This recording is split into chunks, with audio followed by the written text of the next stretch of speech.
My good friend Walid Shoebat is back in the studio with me today. Walid is an ex-PLO terrorist that was transformed by the power of God, and now he is a lover of Israel. And at the risk of his life, he is talking about the dangers of Islam and why America needs to stand with Israel. He's an expert on the Middle East, a popular author. And Walid, we're so glad to have you back with us. Welcome, my friend. Not only shalom, but ahlan. Ahlan. It's always the Jewish trying to speak Arabic to us, and we try to speak Hebrew to them. We say shalom, you guys say salam. Yeah, the Sephardic do a little bit better than us Ashkenazis, I think. But thanks for being here, Walid, and thanks for the work you're doing. I know you're risking your life doing this, and we're very grateful. Just a quick overview how a PLO terrorist ends up loving Israel and the Jewish people. In 1993, I began to read the Bible. My mother was a Christian. She's an American, and she lived in the Middle East for 35 years against her will. She was not allowed to leave back to her country. And in 55 Muslim states, Jonathan, not one of them is signatory to the Hague Convention, which means if you have children overseas by a Muslim father, you can forget about them going home to America or to the West. So living in the Middle East, growing up under the Islamic culture, the Islamic education, from kindergarten all the way to high school, the ideology of Islam, the way we learned it, was to give our lives as martyrs in the end. Where were you living, by the way, during this time? Bethlehem, Israel.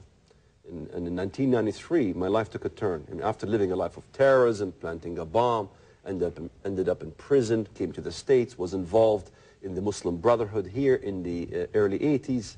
In 1993, my life took a turn. I was attempting to convert my wife. She was a Catholic. I wanted her to become a Muslim. So she asked me, why should I change my faith? And so I said, well, the Jews corrupted the Bible. The Bible is corrupt. The Jews are prophet killers. The Jews spread mad cow disease. The Jews put infertility drugs for the Palestinians. I mean, everything under the sun is always blamed at the Jews. Yes, even those things against the Jews are blamed on the Jews. Everything. Yeah. And so I began to read the Bible. I was fascinated with it. I began to look at Genesis 3:15. I will put enmity between you and the woman. Me and my wife were not getting along. We were fighting like cats and dogs. In other words, Satan hated the woman the most because she brings forth the seed of the Messiah. The Messiah is virgin born, born from a virgin. So the hatred of the woman was prevalent in my life. I began to see that my father's abuse towards my mother, the woman's status in the Muslim world, all these things, the hatred of the woman, and all the way down to the prophetic parts of the Bible. I was fascinated when I read Amos chapter 9, verse 15. I will plant them in their land, and no longer shall they be pulled out of that land. You know, that land issue was a major issue to us Palestinians. Yes. By the time I reached Joel 3, I will gather all nations into the valley of Jehoshaphat. Then I will enter into judgment against them. Wow. Why? It tells it very clearly. For the Gentiles, basically, have scattered my people. They have also divided up my land. God is into politics. God is into this issue of the land called Israel. Yes, we're trying to divide it, create a Palestinian state. So I began to see that the Palestinian state was a state of psychosis, was a state when you see Palestinian children, when the preacher is saying, what are your desires? And the children will cry out by the thousands, Al-Mawtu fi sabilillah, to die for the cause of Allah, to die for the cause of Allah. Then by the time I reached to the New Testament, I began to see the words of the Messiah, offer your bodies as a living sacrifice. So I began to see the opposite. I began to look at the issues of this Antichrist, all the things. I began to see that we were the antithesis of what the Messiah proclaimed. And the hatred of the Jews really was the hatred of God.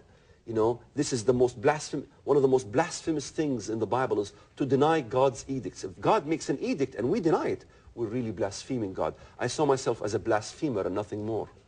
Was that a shock to you after being raised with such a different ideology? It was a shock therapy that God was gladly willing to administer it. So I was talking to God at that time. You know, I felt whenever I prayed in my formal Muslim prayers, nothing was ever answered. Finally, I take my gloves off and sort of like Fiddler on the Roof, I began to talk to God, you know, straight on. He was always answering. That's right. So the Holy Spirit was obviously working in your life. But I had to dial the right number. I had to pray to the God of Abraham, Isaac, and Jacob. Walid, why such an outspoken stance in support of Israel?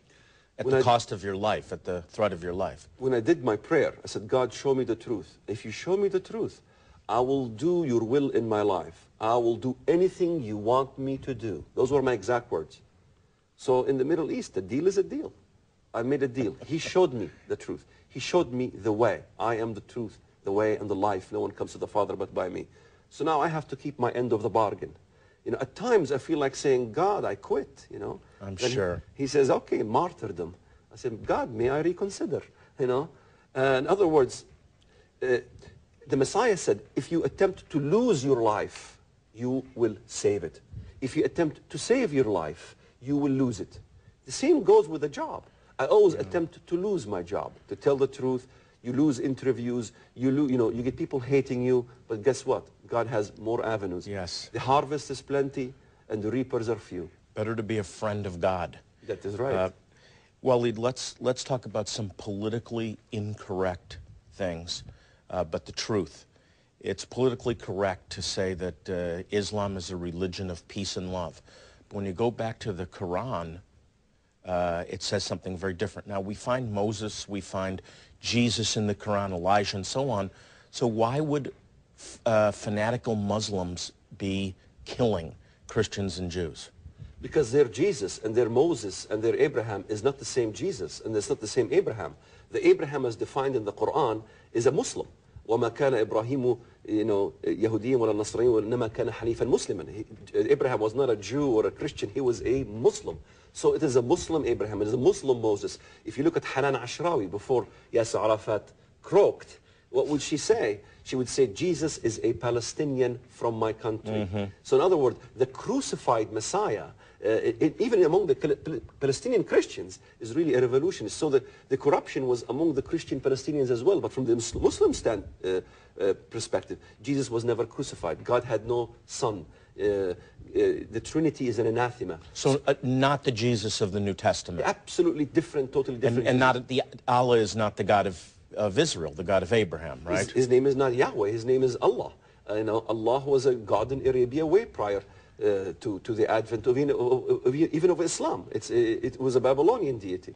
The name Al-Lat, Manat, Al-Uzza, all these goddesses in pre-Arabia, pre-Islamic Arabia, those names was associated with Allah. So then Muhammad came and kind of sort of purified the religion, removed those deities, and made the worship of the same God. Jealousies of the Jewish faith, basically to honor one God. This will not be a popular program, Walid, because we're saying very clearly, Allah is not the God of the Bible. Satan always wants to take a disguise. I am God. He wants to be like God. He wants to rule the world. In fact, the way the Quran describes God, if you look at the description of God in the Quran, he is Maliki Rabbil Alameen. He is the king of the worlds, this world and the underworld. Why is Islam not a religion of peace and love, as people are saying it is, very specifically? The Bible is about Calvary. Islam is about cavalry. Just a few letters switched. Islam is a religion that Muhammad said very clearly, أمرت أن أقاتل الناس حتى يقولوا لا إله إلا الله محمد رسول الله. This is the exact words verbatim. I have been ordered by Allah to fight all nations until all nations say that there is no God but Allah and Muhammad is his messenger. The same offer that was given by Osama bin Laden, the same offer that was given by Ahmadinejad to President Bush in a letter saying, Aslim Tuslam, declare there is no God but Allah, you will be at peace. So if you are a Muslim that believes in the Quran, then you believe in let me say this again.